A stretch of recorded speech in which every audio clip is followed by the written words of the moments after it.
오늘 우리에게 주시는 하나님의 말씀은 사도행전 9장 36절에서 43절까지의 말씀입니다.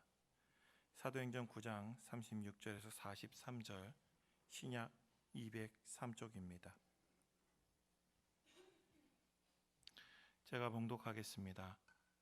요빠에 다비다라 하는 여제자가 있으니 그 이름을 번역하면 도르가라. 선행과 구제하는 일이 심히 많더니 그때 병들어 죽음에 시체를 씻어 다락에 누이니라. 룻다가 요빠에서 가까운지라 제자들이 베드로가 거기 있음을 듣고 두 사람을 보내어 지체 말고 와 달라고 간청하여 베드로가 일어나 그들과 함께 가서 이르매 그들이 데리고 다락방에 올라가니 모든 과부가 베드로 곁에 서서 울며 도르가가 그들과 함께 있을 때 지은 속옷과 겉옷을 다 내보이거늘 베드로가 사람을 다 내보내고 무릎을 꿇고 기도하고 돌이켜 시체를 향하여 이르되 다비다야 일어나라 하니 그가 눈을 떠 베드로를 보고 일어나 앉은지라. 베드로가 손을 내밀어 일으키고 성도들과 과부들을 불러들여 그가 살아난 것을 보이니 온 요빠 사람이 알고 많은 사람이 주를 믿더라. 베드로가 요빠에 여러 날 있어 시몬이라 하는 무두장의 집에서 머무니라. 아멘.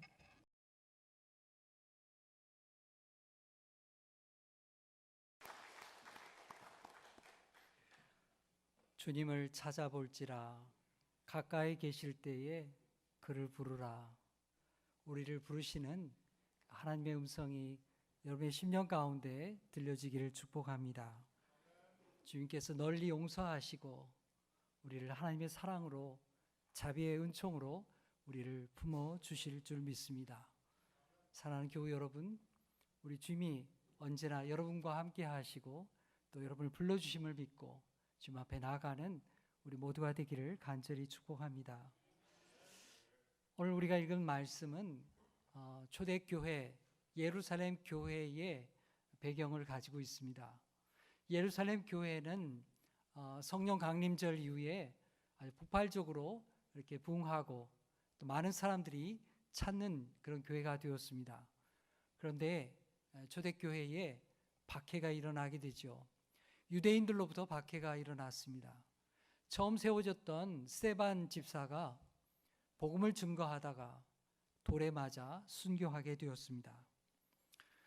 그로 말미암아서 성도들이 여기저기로 흩어지게 되었습니다.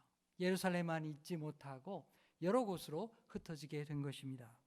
그때에 베드로 사도는 이 흩어진 성도들이 믿음을 계속해서 유지할 수 있도록 하나님을 더욱더 의지할 수 있도록 신방을 하고 또 목회를 하고 그들을 돌아보게 됩니다. 그래서 요즘 말로 하면 순회 목회를 했다 이렇게 말할 수 있겠습니다. 베드로 사도는 요단강 서쪽 지역에 있는 그런 지역들을 돌아보고 여기 성경 말씀에는 룻다라고 하는 곳에 가게 됩니다. 그리고 부름을 받고 요빠라고 하는 곳을 가게 되죠. 오늘 본문의 말씀은 바로 이 요빠라는 곳에서 일어난 일을 우리에게 증거하고 있습니다. 요빠라는 곳은 예루살렘에서부터 서북쪽으로 약 50km 정도 떨어져 있는 그런 항구 도시입니다. 50km면 상당한 거리죠. 지중해 해안가에 있는 그런 항구 도시였습니다. 요빠는 구약 성경에도 유명한 지명으로 기록이 나옵니다. 구약 성경에는 솔로몬 왕이 예루살렘 성전을 지을 때에 거기에 필요한 목재와 또 그 석재들을 수입하게 될 때에 바로 그 목재, 백향목을 수입한 그 출발지가 바로 요빠라는 항구였습니다. 그때 당시에도 굉장히 번성하는 항구였던 것이죠. 또 구약 성경에 요빠라는 곳이 아주 유명하게 나오는데요. 바로 요나 선지자가 등장할 때입니다. 요나 선지자는 하나님께 부름을 받습니다. 하나님께서 명령하시죠. 너는 니느웨로 가서 하나님의 심판을 경고하라. 그렇게 보냄을 받습니다. 그런데 요나는 하나님의 명령이 싫었습니다. 가기 싫었어요. 그래서 어떻게든지 도망가고 싶었습니다. 그래서 그가 항구로 내려가게 되죠. 그래서 항구로 내려가서 아무 배나 잡아타게 됩니다. 바로 그 항구가 바로 어디냐면 요빠라는 곳이죠. 요빠에서 다시스로 가는 배를 타고 그런 멀리 하나님의 낯을 피해서 도망갈 수 있을 줄 알았습니다. 그러나 그렇지가 못했죠. 어쨌든 1세기에 베드로가 살던 그 시대에도 요빠 항구는 굉장히 번성하는 그런 항구였습니다. 자, 오늘 36절의 말씀을 우리 함께 읽어보겠습니다. 36절 시작. 요빠에 다비다라 하는 여제자가 있으니 그 이름을 번역하면 도르가라. 선행과 구제하는 일이 심히 많더니. 요빠에도 놀랍게도 예수를 믿는 사람들이 여러 사람들이 생겨났습니다. 기독교 공동체가 생겨나게 된 것입니다. 그 가운데 여기 보니까 다비다라고 하는 한 여성이 있었습니다. 그녀의 이름이 두 가지가 나오는데요. 하나는 다비다라는 이름이고 또 하나는 도르가라는 이름입니다. 다비다는 히브리식의 이름입니다. 그리고 도르가는 헬라의 이름이죠. 그러니까 이 여성은 혈통적으로는 유대인으로 태어났지만 사는 지역은 요빠라고 하는 헬라 지역에 살고 있다, 그런 뜻입니다. 자, 이 다비다나 도르가라는 이름의 뜻이 뭘까요? 찾아보았더니 이것은 아름다운 암사슴을, 꽃사슴을 나타내는 그런 표현입니다. 그녀의 외모가 이렇게 아름답었는지도 모르겠습니다. 아마 부모님이 그렇게 아름답게 자라도록 그렇게 좋은 이름을 지어준 것으로 볼 수 있습니다. 자, 그런데 더 중요한 것은 그녀의 이름이 아름다운 것만으로 그친 것이 아니라 그녀의 삶은 더 아름다웠다는 것입니다. 그의 이름에 걸맞게 정말 아름다운 인생을 살았던 여인이었습니다. 오늘 말씀을 보면 그녀가 선행과 구제에 하는 일이 심히 많았다, 이렇게 증언하고 있습니다. 그녀는 자신의 이름에 걸맞는 아름다운 신앙의 사람이었던 것입니다. 자, 그런데 오늘 37절의 말씀을 보면 정말 안타까운 일이 벌어지게 됩니다. 자, 함께 읽어볼까요? 시작. 그때에 병들어 죽음에 시체를 씻어 타락에 누이니라. 아름다운 이름을 가졌고 또 그토록 선행과 구제를 많이 했던 이 다비다가, 그렇게 아름다운 인생을 살았던 다비다가 그만 병들어 죽고 말았습니다. 너무나 안타까운 일이죠. 그래서 모든 성도들이, 주변의 사람들이 너무너무 슬퍼했습니다. 이제 요빠의 성도들은 다비다의 시신을 깨끗하게 씻겨서 다락방에 안치하게 되었습니다. 하지만 요빠의 성도들은 그것으로 끝낼 수가 없었습니다. 그래서 성도들은 요빠에서부터 멀리 떨어져 있는, 아니 가까이 있었던 룻 따라가는 곳에 베드로가 와 있다는 소식을 듣고 베드로를 모셔오게 됩니다. 베드로는 이 사람들의 방문을 받고 한 번도 만난 적이 없었던, 알지 못하는 성도들이었지만 그들의 요청을 받고 즉시 이 요빠로 가게 된 것입니다. 요빠에 도착한 베드로는 사람들의 안내를 받고 바로 다비다의 집으로 올라가게 됩니다. 다비다의 집에 시신이 안치되어 있는 다락방에 올라가게 된 것이죠. 가보니까 거기에는 많은 과부들이 이미 모여 있었습니다. 슬퍼하며 눈물을 흘리고 있었습니다. 그들 모두는 다비다에게 도움을 받았던 그런 여인들이었죠. 여인들은 베드로가 올라오게 되자 다비다가 자신들에게 만들어 주었던 겉옷과 속옷을 내보이면서 슬피 울었습니다. 그들이 보여준 그 겉옷과 속옷은 다비다가 그들을 얼마나 사랑했는지 그 사랑을 나타내는 바로 증표라고 할 수가 있겠죠.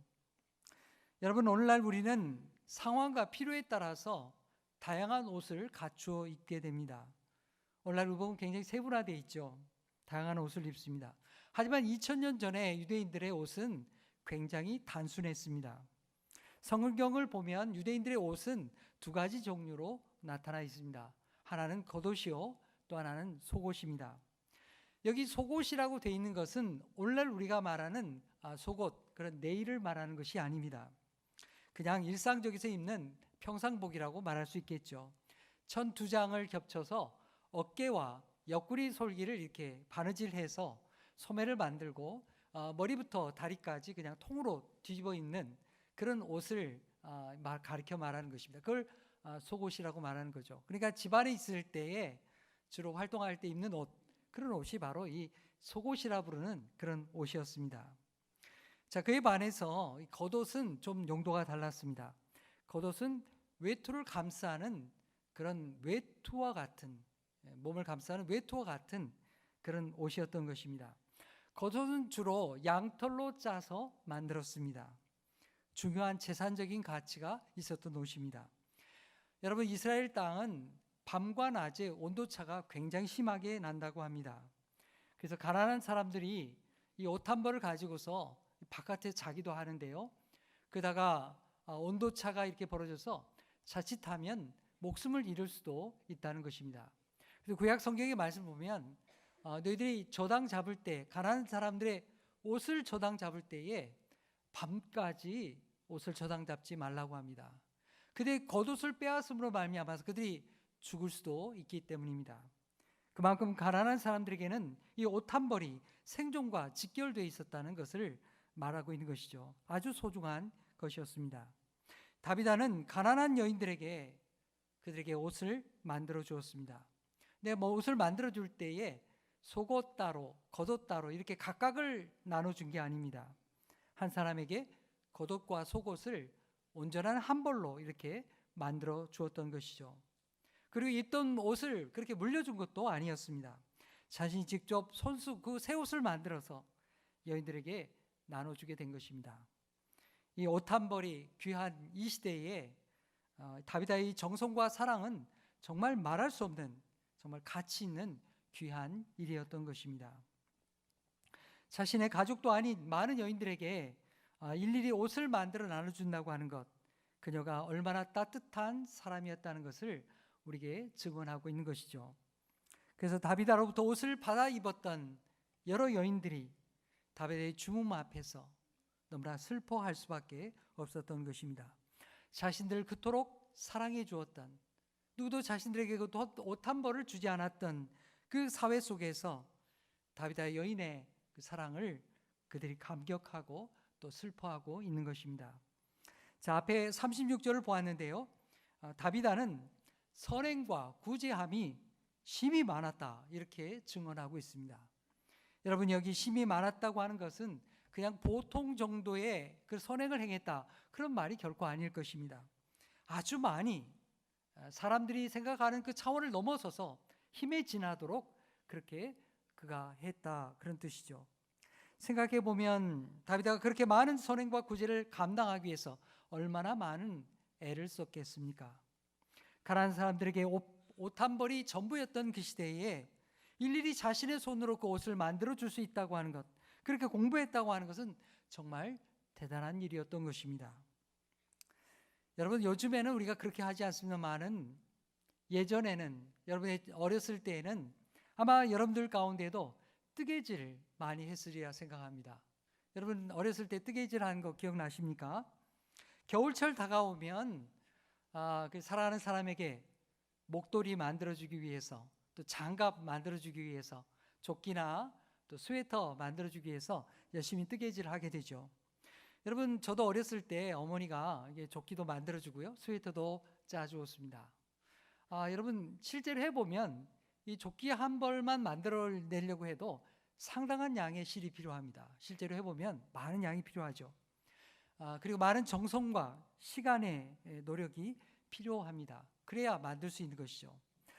아마 여러분들 중에도 시작은 했지만 마치도 못한 뜨개질이 한 번쯤은 있을 줄 압니다.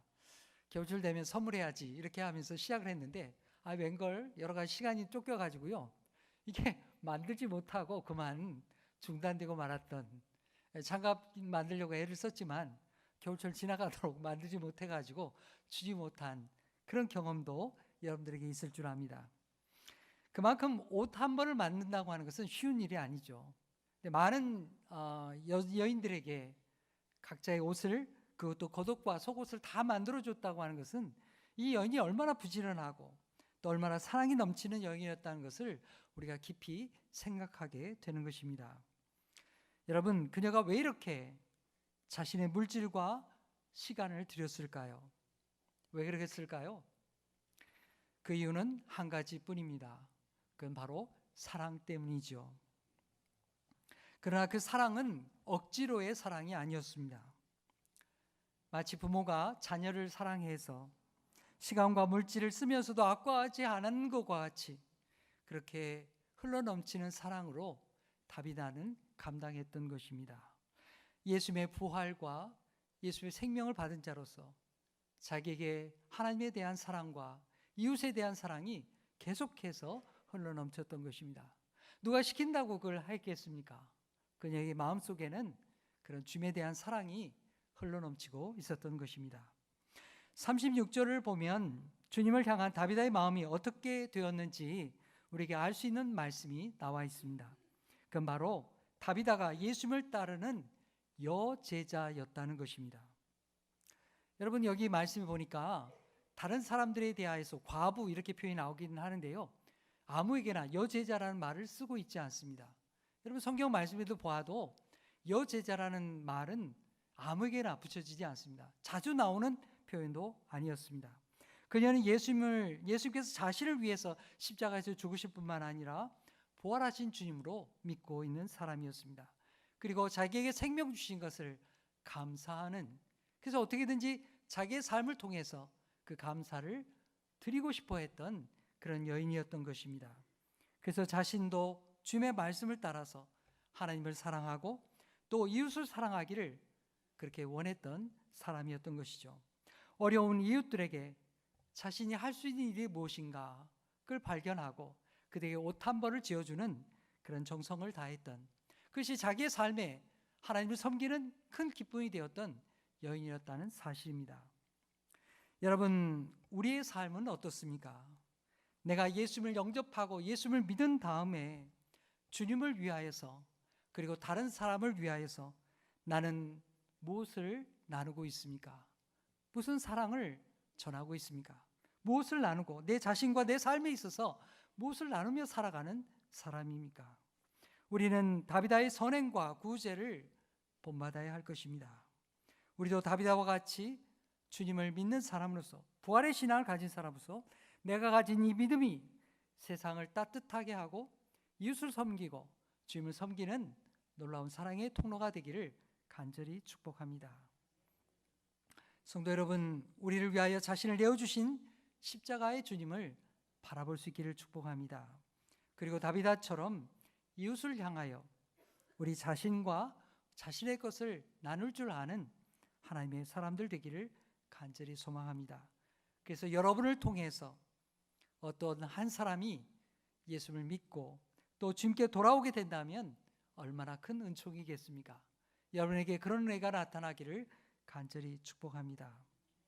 다시 한번 37절 말씀 우리가 함께 읽어볼까요? 시작. 그때에 병들어 죽음에 시체를 씻어 타락에 누이니라. 사랑 많았던 그 다비다가 죽게 되었을 때 욥바의 성도들은 죽은 이 다비다를 깨끗하게 씻겨 주었습니다. 그리고 단장해서 이렇게 장례 준비를 했죠. 여러분, 이런 모습은 예나 지금이나 똑같습니다. 오늘날에도 우리 장례를 맞이하면서 그분을 이렇게 고이 모시기 위해서 깨끗하게 씻기고 단장을 하게 되죠. 이 욥바의 성도들도 그렇게 했다는 것입니다. 그런데 우리가 주목할 사실이 한 가지 있습니다. 그건 뭐냐면 다비다의 시신을 어디에다가 안치를 했느냐 하는 것입니다. 그들은 다비다의 시신을 굳이 다락방에 안치하게 되었습니다. 여러분, 시신을 다락방에 안치하는 것은 대단히 일반적인 경우가 아니라는 사실입니다. 당시 유대인들의 집의 구조는 1층 단층만 있는 곳들이 많았고요. 2층이 있는 경우에도 2층은 그냥 다락과 같은 그런 공간이었습니다. 넓지 않은 공간이었죠. 특별히 1층은 가족 모두가 사용하는 공동의 공간이고요. 남성들이 주로 많이 사용했습니다. 다락은 여인들이 잠시 올라가서 쉬는 그런 공간이기도 했고, 또 손님이 오면 손님들이 잠시 거주할 수 있도록 하는 그런 공간이기도 했습니다. 자, 그런데 이 다비다가 죽게 된 이후에 이 여인을 굳이 2층 다락에 이렇게 안치하게 되었다는 사실입니다. 사람이 죽은 다음에는 장례를 치르기 위해서 1층에 안치해야 되지 않겠습니까? 그래야 조문객도 받을 수 있고요. 자연스럽게 장례를 진행할 수 있기 때문에 1층에 안치하는 것이 상식적인 일일 것입니다. 그런데 요바의 성도들은 죽은 다비다의 시신을 굳이 2층에 안치했습니다. 왜 그랬을까요? 여기에는 특별한 이유가 있습니다. 바로 부활에 대한 소망이 있었기 때문입니다. 구약 성경 열왕기상 17장의 말씀 보게 되면 북이스라엘 아합 왕 시절에 엘리야 선지자가 활동을 하게 되죠. 엘리야 선지자의 말씀을 통해서 그 온 땅에 가뭄과 기근이 심하게 들었습니다. 그래서 하나님께서 이 엘리야 선지자를 시돈 땅으로 보내게 되죠. 시돈 땅에 가보니까 거기에 사르밧이라는 동네에 과부가 있었습니다. 그녀는 삶이 너무 고달파서, 그리고 삶에 막막해서, 가진 것이 더 이상 없어서, 가뭄을 이기기 어려워서 그런 극심한 가뭄 가운데 홀로 아들을 키우다가 이제 남은 곡식 밥에 먹고 이제 죽어야 되겠다, 이렇게 죽음을 기다리는 여인이었습니다. 근데 엘리야 선지자가 보냄을 받아서 기적 가운데, 그녀의 가운데 있는 이 곡식가루 가운데 하나님께서 기적을 베푸셔서 가루가 떨어지지 않게 하고, 또 기적을 베풀어서 이 아들과 함께 살아갈 소망을 부어주셨습니다. 그렇게 지나고 있던 어느 날, 이 사르밧 과부에게 하나밖에 없었던 이 아들이 그만 병이 들어 죽고 말았습니다. 엘리야는 죽은 아이의 시신을 안고 자기가 기거했던 다락으로 올라갔습니다. 그 아이를 자기 침상에 누이고, 그리고 하나님 앞에 이 아이를 살려주실 것을 간절하게 기도했습니다. 그리고 하나님께서 응답하셔서 이 아이가 마침내 다시 살아나게 된 것이죠. 정말 놀라운 기적이었습니다. 놀랍게도 이와 똑같은 기적이 엘리사 선지자 씨를 통해서도 나타나게 됩니다. 엘리야는 수넴이라는 동네에 갈 때마다 한 신실한 부부를 만나게 되었고요. 엘리야가 지나갈 때에 이 부부는 엘리사를 초청하고 그들에게 식사 대접도 하고, 또 자기 집에 다락에서 기거할 수 있도록 또 방도 내주었습니다. 이 부부는 아이가 없었는데요, 그렇게 엘리사를 대접하고 또 섬기다가 하나님의 놀라운 은총을 받게 됩니다. 바로 아이를 낳게 된 것이죠. 그들은 정말 기뻐했습니다. 그렇게 몇 년의 세월이 지난 후에 어느 날 자란 아이가 말이죠, 어느 날 머리가 아프다고 그러는 거예요. 그러더니 갑자기 쓰러져서 그만 죽고 말았습니다. 수넴 여인은 죽은 아이의 시신을 안고 엘리사가 기거했던 다락에 안치하게 됩니다. 그리고는 갈멜산에 머물고 있는 엘리사를 찾아서 달려가게 됩니다. 엘리사 또한 기꺼이 수넴 여인과 함께 그 집을 다시 방문하게 되었습니다. 엘리사는 죽은 아이의 시신이 안치되어 있는 다락으로 올라가서 하나님 앞에 기도하게 됩니다. 간절히 기도하게 됩니다. 하나님은 엘리사의 기도를 들으시고 아이를 살려주셨습니다. 그 아이 역시 다락방에서 살아난 것입니다. 이렇게 다락방은 믿음 있는 사람들에게 죽은 자가 살아나는 기적의 공간으로 인식되었던 것입니다. 요바의 성도들은 다비다가 다시 살아나기를 정말 간절히 원했습니다. 그를 너무나 사랑했기 때문입니다. 여러분 한번 생각해 보시기 바랍니다. 누군가의 죽음을 맞이해서 장례를 바라볼 때에 그가 죽지 않았으면 좋겠다, 그가 살았더라면 얼마나 좋겠는가, 그런 마음이 우리에게 있다면 그 사람은 참 복 있는 사람이죠.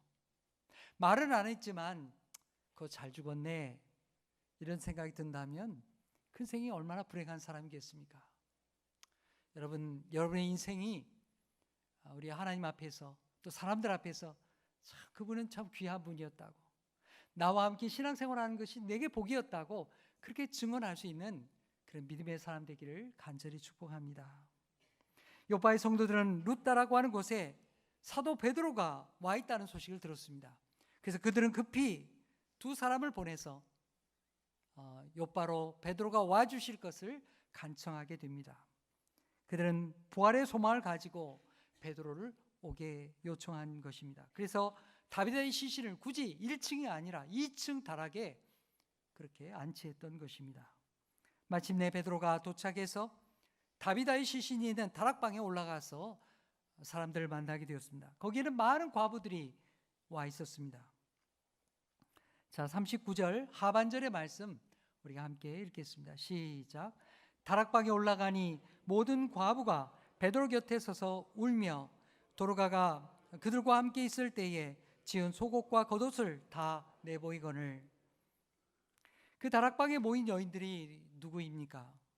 다비드가 살았을 때 도움을 받았던 사람들이죠. 그에게 속옷과 겉옷을 받았던 바로 그런 가난한 사람들, 과부들이었습니다. 그들은 자신들이 다비드로부터 받은 그 옷을 베드로에게 보여주면서 슬피 울었습니다. 다비드의 사랑이 그리웠기 때문입니다.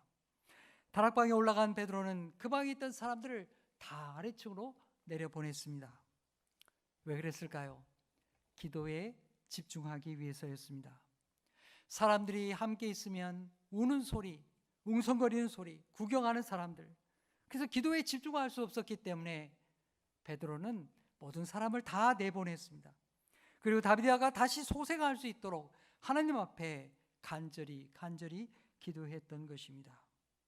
그리고 하나님 앞에 그런 겸손하게 무릎을 꿇고 기도하게 됩니다. 성령 강림절 이후에 베드로를 비롯한 많은 사도들은 하나님의 능력을 힘입게 되죠. 여러 가지 기적을 행하게 되었습니다. 베드로 사도 또한 성전 미문에 앉아있던 나면서부터 걷지 못했던 그 앉은뱅이를 향하여서 내가 예수의 이름으로 명하노니 일어나 걸으라 하면서 그 걷지 못한 자를 일으키는 기적을 행했습니다. 귀신도 쫓아냈습니다. 병자를 고쳤습니다.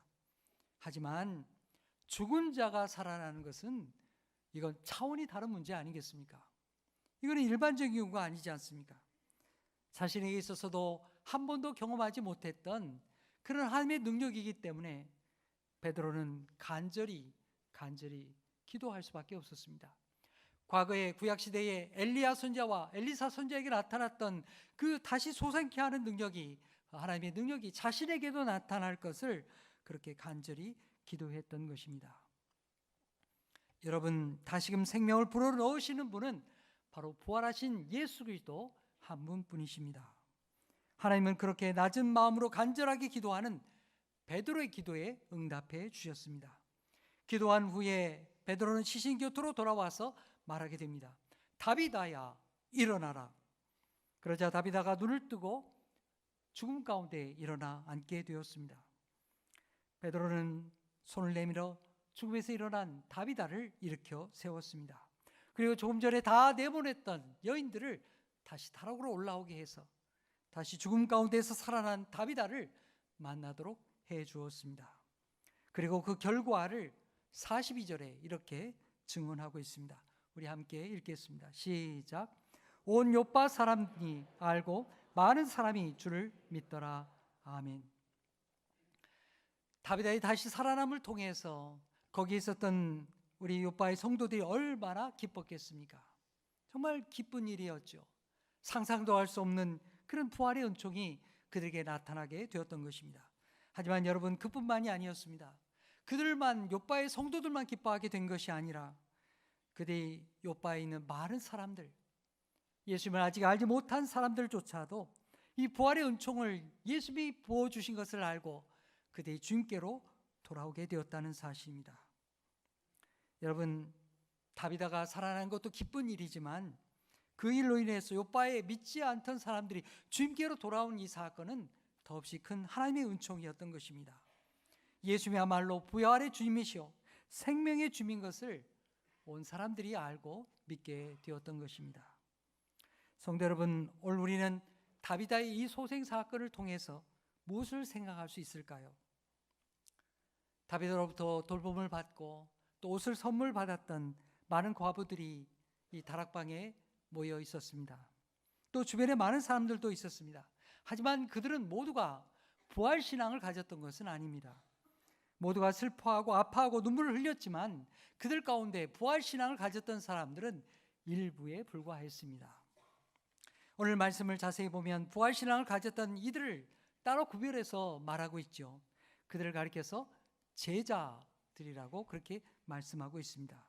제자들은 부활신앙을 가졌고 그래서 다비다를 다락방에 안치했고 그리고 베드로를 총하여서 다시금 주님께서 다비다를 살려주실 것을 간절하게 믿고 기도했던 것입니다. 성도 여러분, 오늘 우리는 여제자였던 다비다와 같이, 그리고 부활의 소망을 가졌던 욥바의 성도들과 같이 부활의 주님을 의지해야 되겠습니다. 우리가 마지막 날에 부활할 것을 믿을 뿐만 아니라 오늘 나의 삶 속에서 예수의 부활의 신앙으로 살아가는 거듭남의 사람들이 되기를 간절히 축복합니다. 여러분, 우리가 예수를 믿고 중생한다는 것, 거듭난다는 것은 다시 사는 것입니다. 부활의 은총 속에 살아가는 것입니다. 미래의 부활을 우리가 맞이하게 될 것, 그것으로 그치지 아니하고 오늘 나의 삶 속에서 예수의 부활을 경험하며 살아가는 사람들입니다. 누구든지 예수님의 이름을 믿는 자는 멸망치 않고 영생을 얻으리라 약속하셨습니다. 그 부활의 주님을 믿고 거듭난 인생으로 날마다 성령 하나님의 인도하심을 따라 살아가는 저와 여러분이 되기를 간절히 축복합니다. 여러분, 다시 한번 생명을 얻고 다시금 삶의 기회를 받은 이 다비다가 어떻게 살았을까요? 성경에는 기록이 나오지 않습니다만은 전에도 열심히 하나님을 믿고 선행을 행하고 구제를 행하고 살았던 이 다비다가 얼마나 기쁨 가운데 살았겠습니까?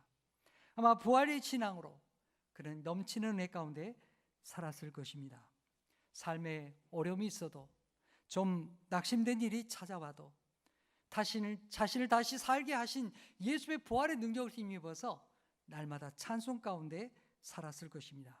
더욱더 이웃을 섬기며 세상의 빛과 같은 그런 하나님의 사람으로 살았을 것입니다. 성도 여러분, 오늘 우리도 거듭남의 은혜가 있습니다. 그리고 우리에게 부활의 은총을 주신 하나님의 은혜가 있습니다. 내 삶에 어려움이 있다고 해도, 내 삶에 어려움이 닥쳐온다 해도 하나님이 다시 살게 하시는 하나님이요, 그 모든 어려움을 이기게 하시며 부활 소망으로 살게 하시는 우리 하나님이신 줄로 믿습니다. 사망 권세를 이기신 부활의 주님을 날마다 의지하며 사는 저와 여러분이 되기를 축복합니다. 다비다와 같이, 그리고 부활 신앙을 가지고 살았던 욥바의 제자들과 같이 생명 되시는 부활의 주님을 의지하면서, 그래서 세상을 향하여 사랑과 선행을 격려하고 힘쓰는 우리 모든 대화의 성도들이 되기를 간절히 축복합니다. 기도하겠습니다. 하나님 아버지, 오늘 아침에는 초기 예수의 부활을 믿었던 성도들의 믿음과 신앙을 생각해 보았습니다. 특별히 다비다는 부활 신앙을 가진 여제자로서 가난한 여인들에게 생활에 꼭 필요했던 그런 옷들을 지어주며 많은 사랑을 베풀었던 걸 보았습니다. 주님, 저희도 부활 신앙을 가진 성도로서 다비다와 같이 하나님 사랑과 이웃 사랑이 증거되는 믿음의 사람 되게 하여 주시옵소서. 다비다가 자신의 물질과 많은 수고를 들여서 이웃을 돌아본 것, 그것은 부활하신 예수에 대한 그 신앙이, 예수의 말씀이 그의 가슴에 있었기 때문인 줄 믿습니다.